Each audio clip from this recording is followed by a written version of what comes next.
Perla indique à Antonia qu'elle connaît la vérité sur sa stérilité. Sa sœur lui répond qu'elle a mérité ce qui lui est arrivé car elle a eu une aventure avec son amie et qu'elle s'est crue meilleure qu'elle. Maximo arrive dans la mine. Antonia en profite pour détacher Orlando mais Maximo lui tire dans la jambe pour qu'il ne bouge plus. Perla essaie d'appeler la police mais Maximo lui rappelle qu'elle serait accusée d'enlèvement. Elle les laisse donc partir. Pedro a fait ses valises pour s'en aller de la maison familiale pendant que Jacinta elle s'y installe. Orlando reproche à Antonia de lui avoir caché la vérité mais cette dernière lui répond qu'il n'est rien pour elle. Maximo arrive et veut qu'Antonia se débarrasse du corps de la directrice. Efren se méfie de Maximo. Consuelo lui rappelle que son rapprochement avec Perla leur permet d'enquêter sur lui qui peut être le chef de la mafia. Des policiers viennent arrêter Efren pour collusion avec le crime organisé. Le collègue corrompu de Consuelo Roberto la menace avant de prévenir Maximo de l'arrestation d'Efren. Antonia et Maximo enterrent et mettent le feu au corps de la directrice dans le désert. Pedro indique à Perla que la directrice de l'orphelinat a disparu. Perla pense Antonia responsable et lui dit qu'elle est venue à la mine relâcher Orlando mais qu'elle ne se cachera plus une fois l'existence de Jacinta révélée. Pedro lui reproche de n'avoir pas été au courant. Consuelo appelle Perla. Lucas indique à son grand-père que Pedro l'a informé qu'il quittait sa maison et Inézel. Lucas se réjouit de la situation mais son grand-père est inquiet de sa réaction. Il décide d'appeler Pedro.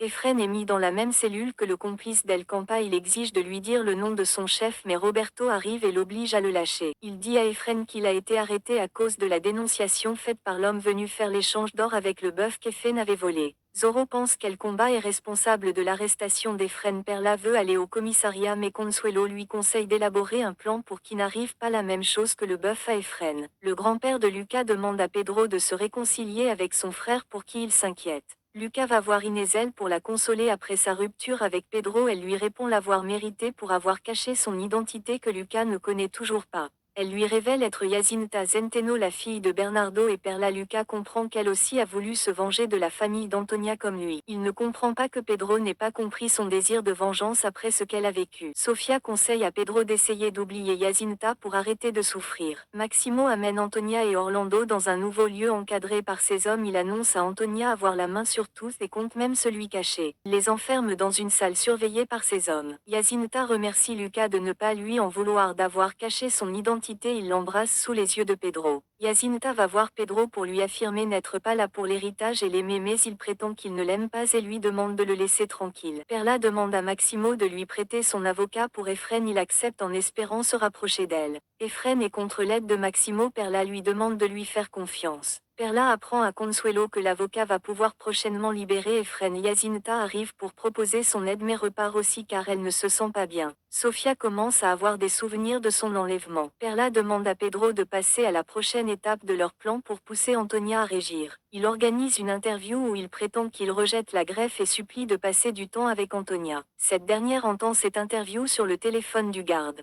Orlando pense que c'est un piège mais elle est décidée. Elle prétend se sentir mal pour obliger le garde à ouvrir la salle où ils sont enfermés. Elle arrive à le frapper et ils sortent mais Maximo est présent dans le hall avec ses hommes. Antonia demande à Maximo de la laisser partir pour voir Pedro mais il lui interdit de sortir. Orlando attrape alors Maximo. Un de ses hommes arrive armé. Antonia arrive à lui dérober son arme. Elle menace Maximo avec mais lorsqu'elle tire ce dernier se retourne. La balle atteint donc Orlando qui meurt dans les bras d'Antonia. Effondrée, elle le supplie de la laisser partir mais Maximo refuse et l'informe que Perla vit maintenant dans sa maison. Jacinta ne se sent toujours pas bien et a des nausées. Perla lui suggère qu'elle pourrait être enceinte. Elle décide donc de faire un test de grossesse et demande à Perla de regarder le résultat pour elle.